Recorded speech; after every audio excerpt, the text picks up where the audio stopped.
Yo, what's good, YouTube? All right, I'm gonna just redo the recording off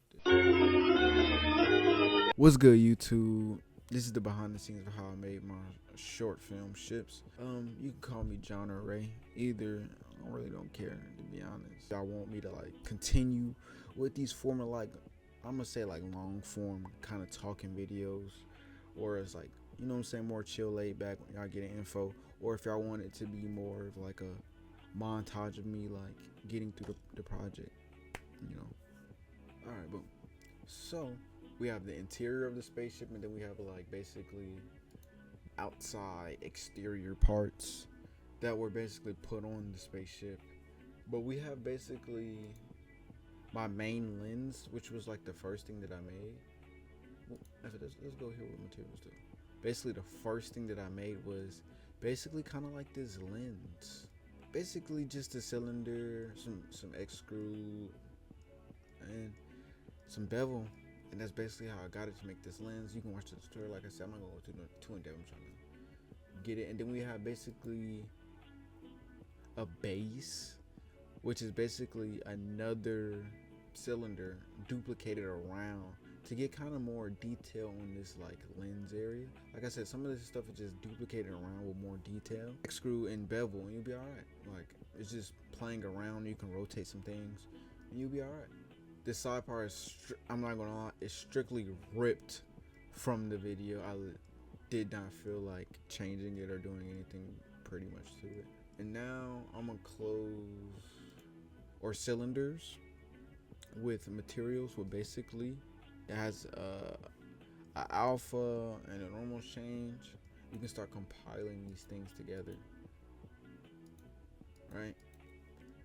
And you can just change it with different materials to get that detail. See how we just added that, and it added like some more detail to it? And slowly, well, I'm not sure. And then we got lights, and the lights are basically just a light alpha, and you just plug it into the alpha with the color, and you're good basically. And then you have colors, but as you see, I just keep adding this stuff on, and it adds gaps of detail to it, right? But as you can see, it's just the same thing: cylinder, cylinder, cylinder. Another cylinder wrapped around, another cylinder, and then like you can create this illusion that it's parts and lights and things of that nature. Like basically, I went into the main lens and selected some faces and basically just extruded them, beveled them, and just rotated them and duplicated them again. That's how I got this pattern basically. Like I said before, next time I do a behind the scenes or anything of that nature, I'm going to actually record it as I'm doing it, so it's not like whatever you're trying to make, you want to prioritize the camera more than anything else, whatever the camera sees. So basically, whatever your camera sees, make that the most detailed part. Don't worry about what's around what the camera doesn't see unless it. So this is the original, right? Station or spaceship, or whatever you want to call it. Now I did modify it a little bit, rotated some things around. So it all started with this small little space station I got from I believe the tutorial, right, if I'm not mistaken. And then I added another, basically just duplicated another one, and then start adding more detail from like the other parts. And then I added basically all of this together, and the big lens like sell the show. Like I said before, like if you prioritize what's in the camera, you should be all right. So we turn all of this on, and basically that's how I made the spaceship. So basically this is the particle system with the spaceships. It actually makes it come alive way more. Like in the shots, like I was rendering shots, it makes it come alive way more. That's what it was. It was a big cube and a cylinder to make the volume, and it was just a volume scatter node basically. As you can see, you can't see really the borders too much or nothing. Basically, I just wanted some depth, so I added it. Because I feel like volume, you can, especially if you master volume and just, and when I mean by volume, just fog in general, you can become a master of just creating depth in scenes, essentially, and everything. Now we're going to talk about camera setups. Now this, I will say, took me one of the longest times to do because I prioritize camera setup. Everything that people see in frame, including dead space, should have a purpose in every shot.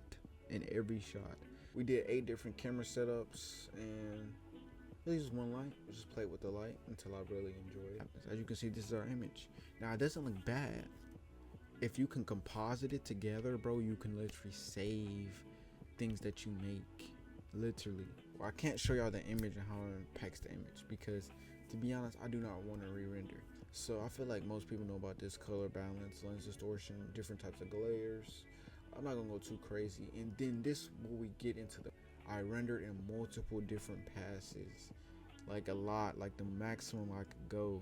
So I did the mist, the normals, the gloss, the volume, the emission, the shadow, AO, you know, things like that. I don't really want to go into a depth. If I want like a full compositing video, I'll do that, you know. Alright, we're gonna move over to After Effects, which is what I edited in. I know a lot of people are gonna get upset, but I ain't gonna lie, that shit taking a minute, gang. So unfortunately, for some odd reason, my rendered clips are not here, so I can just go over the basics. Make this real quick. My fault Mike, for hitting you, by the way. But I added like camera shake because I forgot to add it, blurs in between like the clips to make it just come together, the music, you know, stuff like that, you know what I'm saying. Then we got the big boat, bro.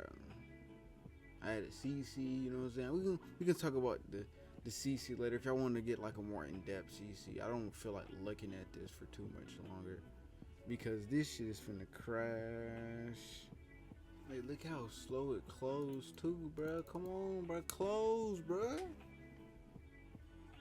Alright. So, boom. Now that all of the BS is over, we can now I can really get into my yap moment. So, if you that's behind the scenes. That's basically, it's over. It's over. You can go home if you want to. You can click off. But this is the conclusion part of the video where I basically kind of talk to myself about what I think I could have did better. One thing I think I could have did better on 100%, bro, and I'm gonna get to the mic and close to this, bro. I always think I could have did more pre-pro, bro. I do think I could have made a mood board on Pinterest. I do think I could have planned out shots, and even if I would have did even more pre-pro necessarily with the story and focus more on the story. I was focused on more quality than story, the quality of the image more than the story. So some people was like, oh, well, you could, as a filmmaker, you gotta look at what people are saying. Oh, there's no story. It wasn't, to be honest. So I would say I would have more story behind my vision or whatever the case may be. It was a first good try. It was a damn good first good try. I just want to say, before, I want to thank everybody, bro, from the bottom of my heart. That first short film, we got so much support, literally so much support. If y'all want me to keep coming with these short films, these VFX, if y'all like the VFX, bro, let me know. Like I said before, it's only the start. I got 8 gigs of RAM, bro. I don't even got 16, bro. Well, they tell us the sky's the limit, but we don't know when the universe ends.